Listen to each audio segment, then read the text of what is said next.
We have Monsieur Philippe Lefebvre from the European Commission, Dr. Rute Sofia, which is the scientific director from City Labs and a professor at Universidade Lusófona, and Vitor Marco, which is a senior research expert from Portugal Inovação. I was translating that, and I shouldn't. So without much further ado, I will pass the word to Dr. Sofia and start the session. Okay, so good afternoon. So as Rui already introduced me, so the intention when the invitation came for this panel was for me to bring a little bit of a perspective about future internet aspects, but that relate with research, because that's what I do. So let me just introduce a bit of background from the unit where I'm currently work.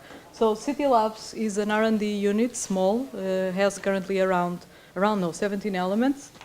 Our headquarters are in Lisbon, associated to University Lusófona. And what we do is we do mostly applied research, so that's why I was also teasing in terms of advanced research, related with three main fields: networking and systems, digital economy, and digital media. And basically, so what we really do is, as we are in academia, so that's the advantage of academia, is we try to bring to life concepts that we believe are a bit disruptive, so new models.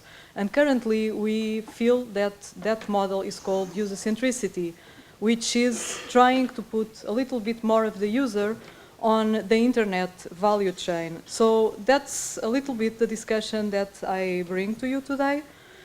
So what I'm going to briefly present in the 15 minutes that we have is to explain what we believe can be done from a research perspective, of course. We are still a bit ahead of knowing whether this brings money or not, but it is our belief that it will bring. So the intention is, when we work on future internet architectures, one thing that I, as a researcher, believe is missing is a little bit more of the social value on the structures that we have. What does this mean? This means it's not about non-profit internet, okay? It's about the associations that we have on the links. Normally we associate them with metrics that we can quantify in networking, like traffic or quality of service. And then we speak briefly about user experience, but we really forget something that is done in other fields, such as architecture, which is trying to build structures like the internet, complex systems, but with social metrics, so with values that come from other fields. So to give an analogy, a brief analogy, in architecture, for instance, when we create something in a town, hopefully we try to have green spaces, okay? And we don't put a barrier, for instance, a wall, on the middle of the road. Why? Because that would basically make the type of structure we are creating not so useful from a long-term perspective. But that's not what we do in the internet. So my background as a researcher is packet-based networking. And when I work on the internet, I completely forget my colleagues that work on cognitive sciences. And when I think of a link in a graph, I think of something that needs to be short to transmit information. So what I'm advocating here is that there are different fields, there is diversity that we need to bring together. So people that think in a completely different way, but other fields of science, such as architecture and the environment, already do that. So why don't we technicians do that on the internet?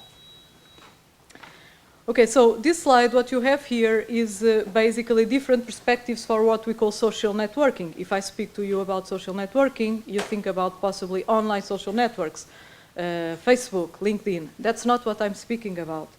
So from a networking perspective, we all know about this. We know about mobile calls that are being exhaustively traced to understand how we roam. For instance, Barabasi at least proof that we don't do that randomly. That's the main proof. And on social graphs, that's another thing we have around us, okay? And nobody really knows what is the value in terms of business. We have clouds that looks like something funny, but in fact it's a business related with monetization. We use LinkedIn to extract a lot of information about our professional networks. But again, these are associations that we don't use when we design internet. Then we have big data that everybody is speaking about, okay, tracing the user, making exhaustive analysis of what we do, but what for, okay? If we don't consider that on the design of the internet, then we are jeopardizing something very relevant. So how do we normally look into internet design?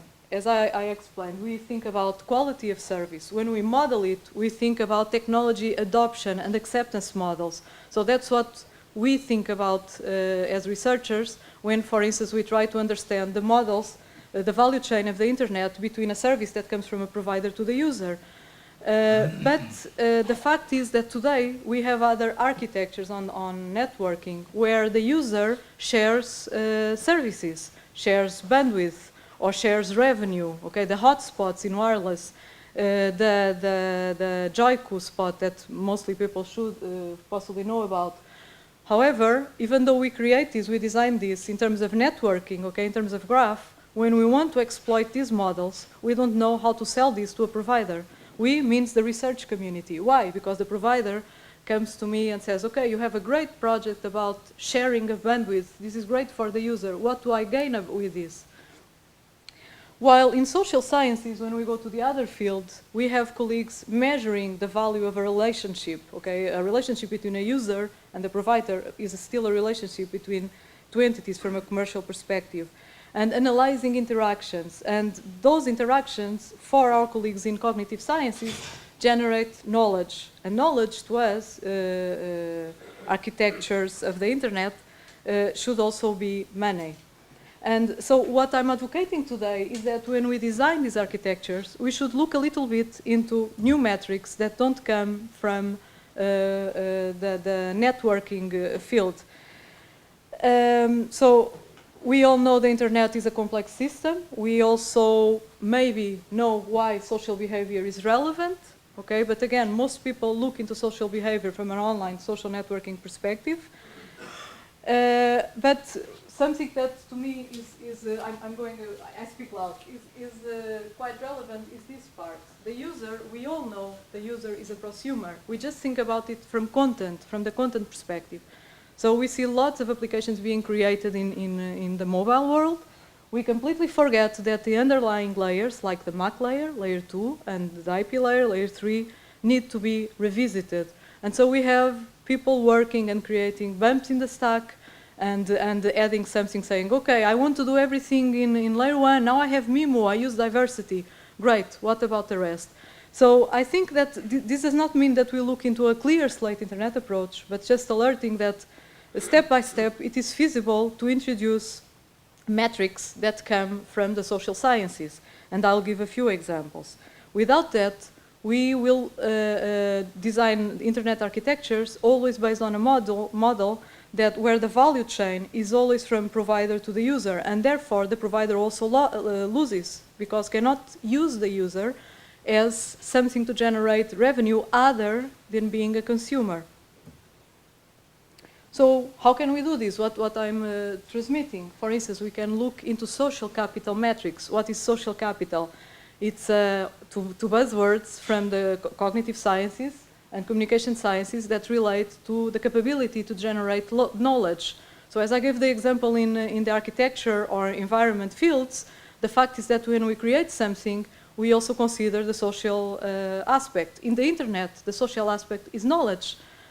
Possibly you all heard about CCN, okay, and about information-centric paradigms. These are ways to route information based on knowledge, not based on what we call shortest path, for instance.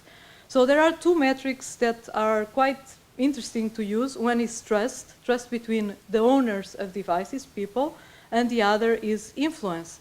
And you may say, sure, this is great, comes from research, and we cannot do it. I can tell you that I work in a European project called ULoop, User-Centric Wireless Local Loop, where we actually have a distributed social trust scheme which allows us to create circles of trust and lower a little bit the barriers of the need for confidentiality in data. So it's a very simple model where actually we did all this in the application layer, but we could do it on the underlying layers.